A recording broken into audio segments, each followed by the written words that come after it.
Alright, magandang araw po sa inyong lahat mga ka-review at welcome back dito po sa ating munting channel Pinas News Review, kung saan re-reviewin po natin ang mga mahalagang balita dito sa Pilipinas. Mga simpleng komento sa mga issue dito sa Pinas. Yan mga ka-review natin, no? At ito nga po, nako, pumalag ng gigil na China matapos sa buong mundo nanindigan na sa Pilipinas. PBBM, Amerika, Japan, yan mga ka-review natin patungkol po riyan ang ating bibigyan ng reaksyon, komento at kritisismo, no? Mula po kay News PH. Yan mga ka-review natin, nasa description po ang full video link ng balitang ito, at wag din pong kalimutan mag-subscribe kay News PH. Yan mga ka-review natin, no? At kung bago ka pa lang at di pa po nakapag-subscribe sa ating munting channel, please don't forget to subscribe at i-click na rin po ang bell notification para updated ka po sa lahat ng ina-upload sa ating reaction video. Yan mga ka-review natin, no? At ito na nga, sama-sama at sabay-sabay po nating alamin ang buong balitang ito. Ito na po. China pala. Nanggigigil na naman sa Pilipinas. Nanggigigil din, pati sa Japan, guys. Pikon na sila. At, di bumisita sa Pilipinas, si Fumio Kishida, di ba? Nitong nakaraang weekend. Ano nangyari? Nagsalita ang propaganda newspaper ng China. Ito yung ito yung sabi nila. Ito yung Global Times. Si Global Times, mga kotsero, lakihan ko yung yan. Si Global Times, mga kotsero, ito yung ni China, propaganda newspaper. Ang may-ari nito, Chinese Communist Party. Yan, si Global Times. Itong sabi, Japan's manipulation of Southeast Asia will exacerbate the division within ASEAN while escalating tensions in the South China Sea region.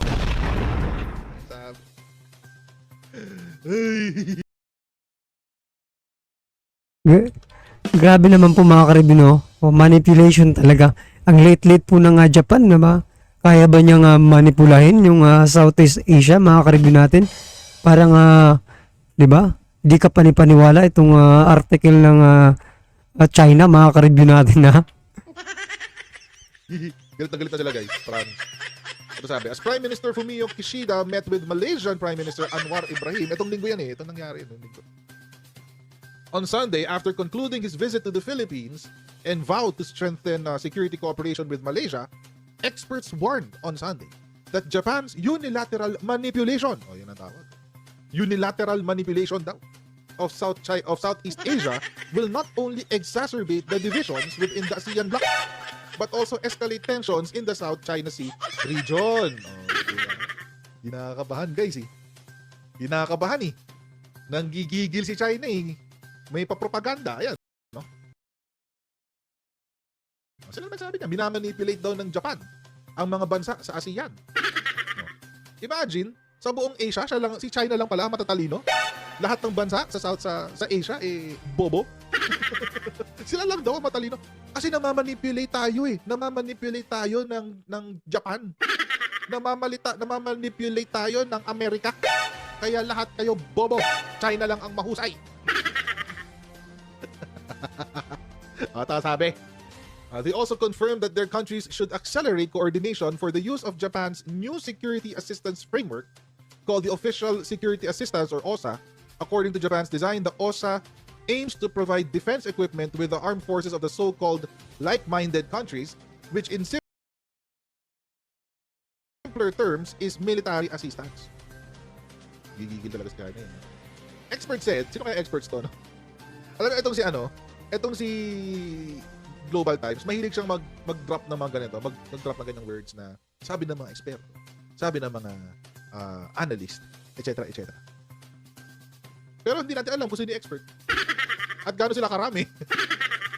Sabi, experts said that the first purpose of Kishida's visit to the Philippines and Malaysia is to extend what originally was foreign aid.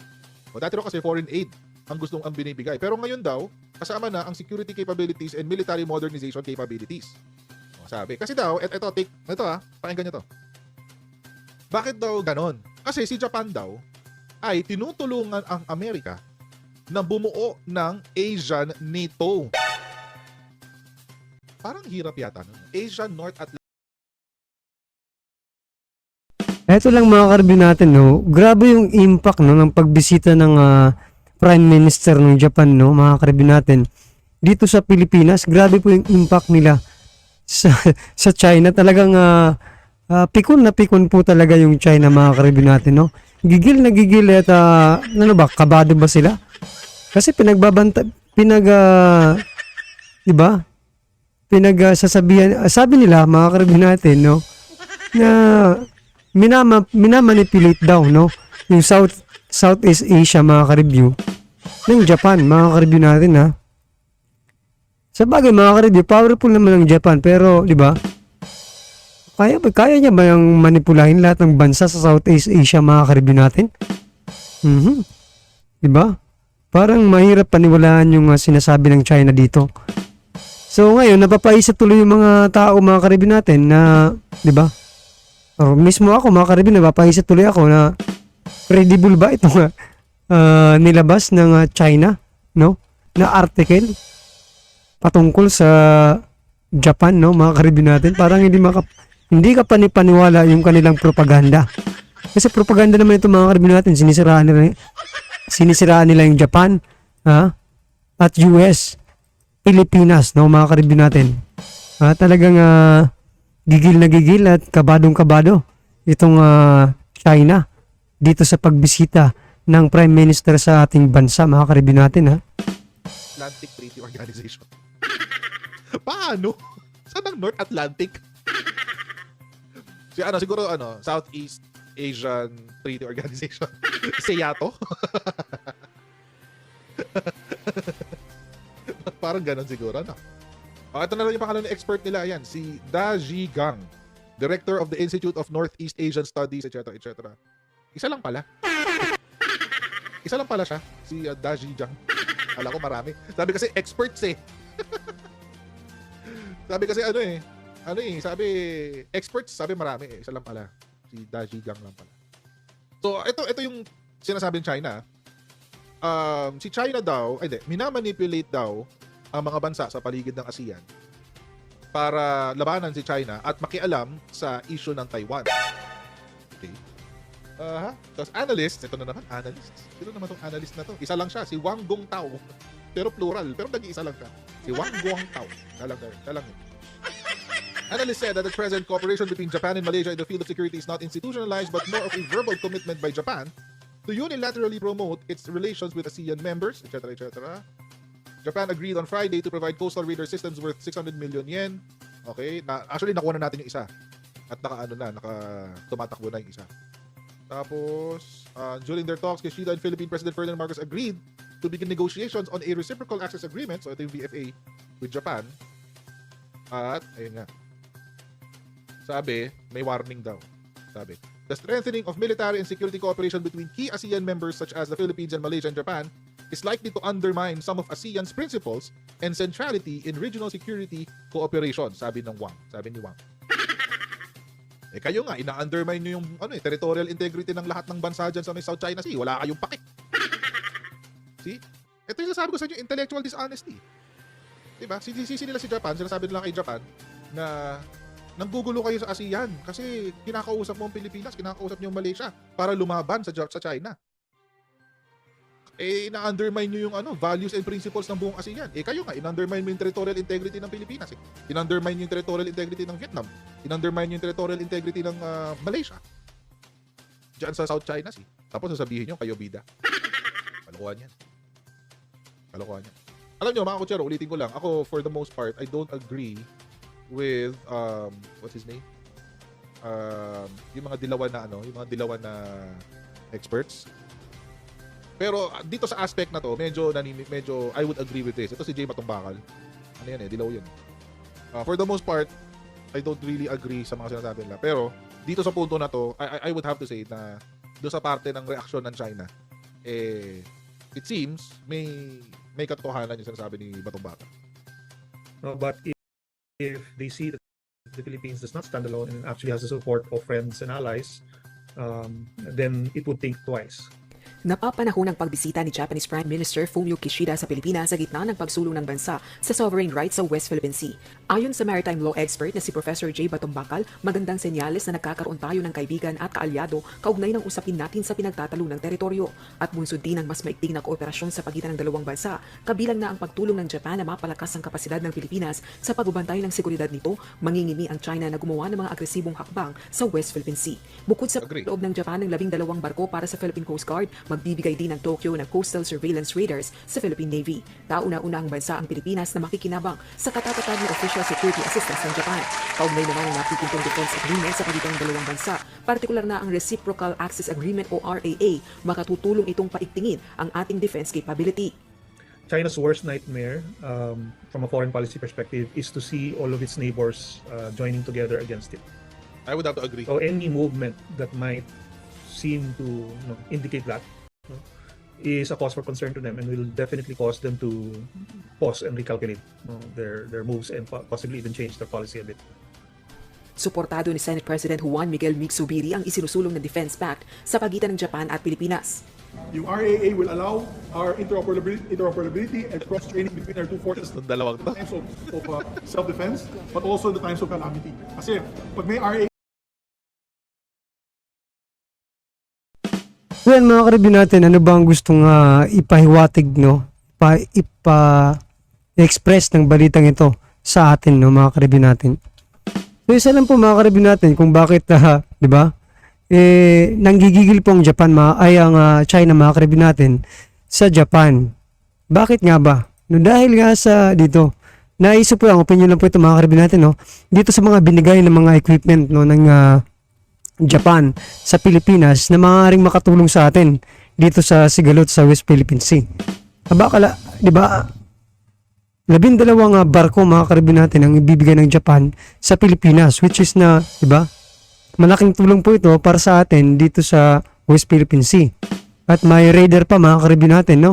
So talagang yung pagbisita ng Japan is para tumulong dito sa West Philippine Sea, mga karibin natin.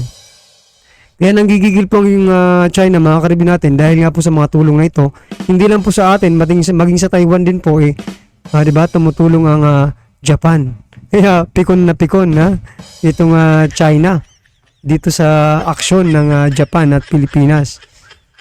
Sino bang hindi mapipikon dyan? Mukhang, diba, pinagtutulungan na nga itong China, Amerika, Japan at marami pang ibang buong mundo na, mga karibin natin, na pumapanig sa mga bansang kinakawawa ng China, no? Ngayon nga lang tayo pumapalag, mga karibin natin, ganito ang reaksyon ng China, diba? Sa bagay, nasanay po sila na pinagbibigyan, no? Pero ngayon hindi po sila napagbigyan, mga karibin natin, at mukhang diba, kinakabahan rin sila, mga karibin natin, kasi mababawi na natin, diba, ang ating West Philippine Sea. Diba? Pag talagang tinutuo, no, ng ating Coast Guard, ng ating gobyerno, sabihin na natin, kapag talagang tinutuo ng ating gobyerno, talagang seryosohin itong dito sa West Philippines, mga karibin natin, talagang posible naman natin talagang mapalayas dyan itong China. Kasi, di ba, masimulan lang ito, di ba, mga karibin natin. May magsimula lang, di ba? Kasi bakit naman yung ibang bansa, di ba? Sinusunog pa yung mga barko ng China, hindi naman nila ginigera. Kasi mali sila Dito, mga karibin natin, sa teritoryo natin, di ba? Sa loob ng EEZ, mga karibin. Sana tutuhanin lang ng gobyerno natin para at least, di ba? Kung remisbak man itong China, marami naman tayong, di ba? Kaya dito rin natin masusubukan kung talagang totoo, di ba? Itong mga gustong tumulong sa atin, na talagang sincere sila na tumulong sa atin, di ba, mga karibin natin. Dito rin natin matusubukan kapag nagsimula. Kasi puro na lang di ba? Puro na lang tayo iwas sa China. Lumalabas tuloy di ba? Ang lumalabas tuloy dito, mga karibin natin, na ipinapakita natin na mas may karapatan pa sila dyan sa West Philippine Sea. Di ba? Yan yung lumalabas di ba? Sa inyo ba, mga karibin, anong dating sa inyo dito sa pag-iwas natin, no? Dito sa pag-ilag-ilag natin sa China. No? Sa akin kasi para mga ka-review, parang, di ba? Mamimihasa po itong China pag lagi natin gagawin yan. To stop that, mga ka-review natin, kailangan masimulan or mag-start po ng diba, bagong strategy. Ano bang naisip yung strategy? Para sa akin po, mga ka-review natin, kailangan po talaga nating sunggaban, no? Kung ano man yung mga ginagawa ng China sa atin. Kasi, pag iwas tayo ng iwas, walang mangyayari, mga ka-review natin. Hahaba lang po ito. Ha? Hahaba lang po ito, mga ka-review natin. Ngayon, mga ka-review natin, ang naisip ko, di ba? Kung hahaba lang din naman ito, tapos ganun din naman yung resulta, bakit mo papahabain? Ngayon na, di ba? Para at least ngayon sa administrasyon ninyo, di ba? Ma-cleared po 'yan, di ba? Mga ka-review natin, malaking ano 'yan. Malaking achievements po para sa inyong administrasyon kung talagang seryoso po dito sa West Philippine Sea. Ano sa palagay niyo, mga ka-review natin? Ha? Ano po ang inyong reaksyon diyan sa dito sa naging balitang ito? I-comment lang po sa baba para at least alam po ng ating mga kababayan ang inyong nararamdaman patungkol po dito sa balitang ito. Alright? Alright, mga ka-review natin, huwag niyo po kalimutang mag-subscribe kay News PH. Nasa description po ang full video link ng balitang ito. Subscribe na po kayo. At kung bago ka pa lang at di pa po nakapag-subscribe sa ating munting channel, please don't forget to subscribe. At i-click na rin po ang bell notification para updated ka po sa lahat ng ina-upload sa ating reaction video. Yan, mga ka-review natin, maraming salamat po.